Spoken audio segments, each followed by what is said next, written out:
why I'm not a vegan. Here's one very good reason. Her name is Mangala, which means she's very auspicious. I'm not a vegan doesn't mean I'm a meat eater, I'm a lacto-vegetarian. That means I take milk products, not eggs or fish or chicken or meat. So in this way, lacto-vegetarian. The idea of being a vegetarian, the idea was there that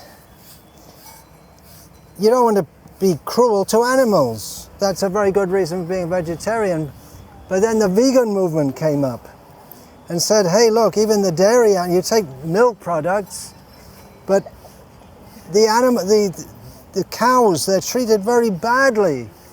They're tortured. And then they're just killed. So it's unethical, the vegans say, to even take milk products because you're supporting an industry of violence. They're right. Unfortunately, most of the cows around the world, including in India, are not very well treated. And even in India, many cows are killed once they get past the profitable stage of giving enough milk. But there is an alternative, and it's called cow protection. It's mentioned in Bhagavad Gita by Lord Krishna as one of the cornerstones of the Vedic culture is Go Raksha, cow protection. That means that you look after cows. See, look, she's so peaceful. She likes being brushed. You look after cows, not just when they give milk, and you don't torture them for milk by injecting them and forcing so much milk out of them. Treat them nicely, and out of love and affection, they'll give plenty of milk. And when they get older, you don't kill them, you look after them, because after all, the cow is just like our mother. We take milk from the mother, which nourishes us, and we take milk from the cow. Of course, there are milk-giving animals, goats, donkeys, camels, pigs, they're all milk-giving animals. But the milk from the cow is very special because it nourishes the brain tissues in what's called sattva guna, or the mode of goodness, which is conducive for ourselves becoming peaceful and ourselves making spiritual advancement and understanding spiritual subject matters. So it's just like your physical mother. When she gets old, we don't just kill her because she's old, we look after her. So same with the cow. Now you may say, well, that's not economical. How are the farmers going to get by economically? Actually, apart from the milk, the cow dung and the cow urine are very valuable. The nutrients in them are very valuable. And after the cow's lactation period, when she gets older, the nutrients get more concentrated in the cow dung and the cow urine. It's very well known in India that cow dung is an excellent natural fertilizer. And you can use it for all kinds of things. It's commonly used as a fuel. That's another major usage. A problem with veganism is that without taking some animal products, you don't get full nutrition.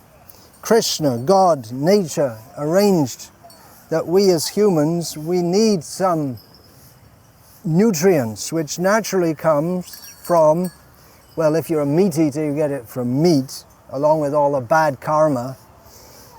And if you're a lacto-vegetarian, you can get it from milk products. Vitamin B12. Vegans, they have to get that from a chemically produced process. Whereas we can get it from milk and ghee and yogurt and so many nice preparations. Actually, in the Western world, people have no idea of how many very tasty and very nourishing preparations can be made from milk.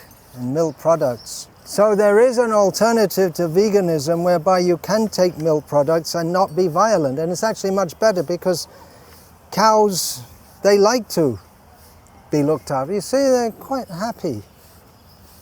They're protected. In the West, they give a lot of importance to dogs. And in India, they give a lot of importance to cows by protecting cows. See, like dogs, they like to live with humans. And cows, they also like to live and be protected. So real human civilization is based on God consciousness and ultimately aiming at Krishna consciousness. And Krishna, the Supreme Personality of Godhead, he likes cows, and he's not happy when we mistreat cows. And not protecting them is also one form of mistreatment. You just allow them to run wild. They like to be protected. They're quite happy. You're quite happy, aren't you, Mongala? Yes. Right. And the bull is like our father, because the bull helps to plow the land so we can have grains, which also feeds the cows. Cows eat grass. We can't eat grass. They convert grass into the miracle food, milk. You can't do that with any machine. Put in grass one end and get milk out of the other. That's God's arrangement. And you may say, well, some people, they like to eat meat.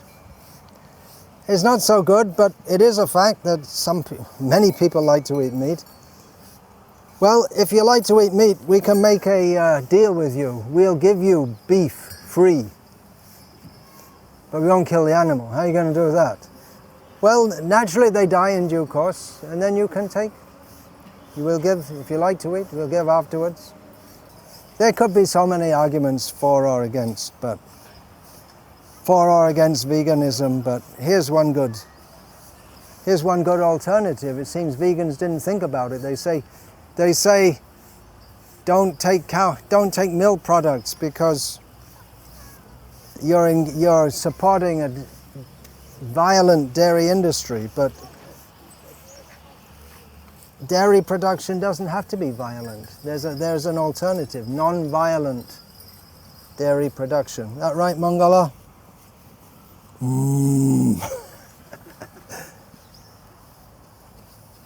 They're quite happy. They're quite happy because they can sense that they're loved.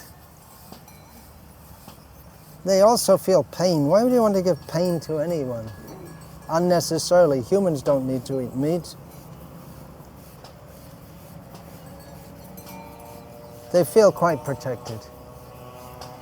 They're looked after with love and they are happy. Hare Krishna.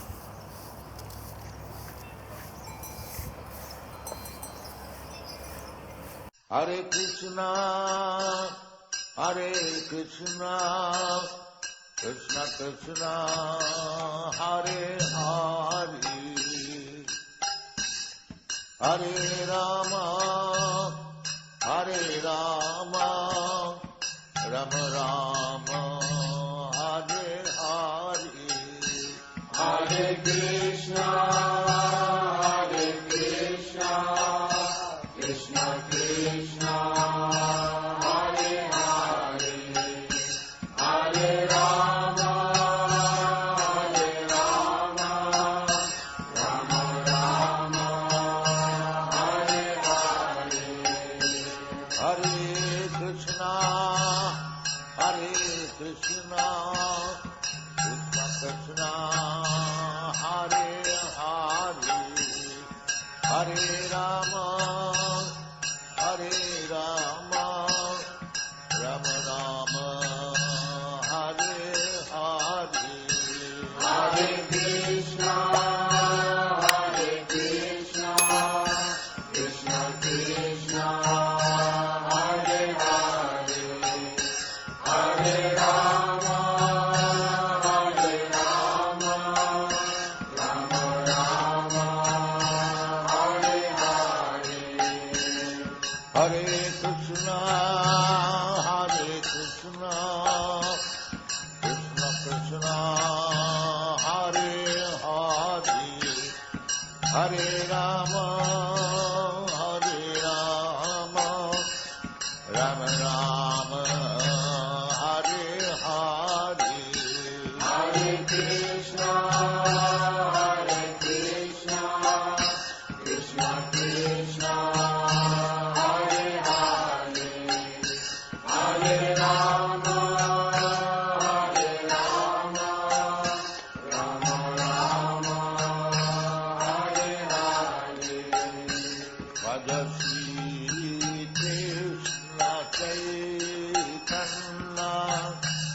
Prabhu Nityananda, Shri Advaita Gadadhar, Srivasadi Gaur Bhakta-vrinda. Bhaja Shri Krishna Chaitanya, Prabhu Nityananda, Shri Advaita Gadadhar, Srivasadi Gaur Bhakta-vrinda. Bhaja Shri Krishna Chaitanya, Prabhu Nityananda, Shri Advaita Gadadhar, Srivasadi Gaur Bhakta-vrinda. Bhaja Shri Krishna Chaitanya, Prabhu Nityananda, Shri Advaita Gadadhar. My policy is to take milk only from protected cows. Those cows which are kept and will never be killed. And in India, where I live most of the time, it's quite possible in most places, because in many places there are goshalas, which means places for keeping cows, which are not run commercially, but out of love for the cows, to protect them, and they'll never be killed. They'll be allowed to live their life and be looked after very nicely and die naturally in the course of time. So there are many such goshalas even now. So by taking a little trouble, wherever I go, I can get milk from protected cows. And I think vegans shouldn't have an issue with that. They have an issue with drinking milk because of the violent dairy industry, but this is the loving cow protection. So we take milk from protected cows. Outside India, in many countries, in most countries, it can be difficult to get milk from protected cows. And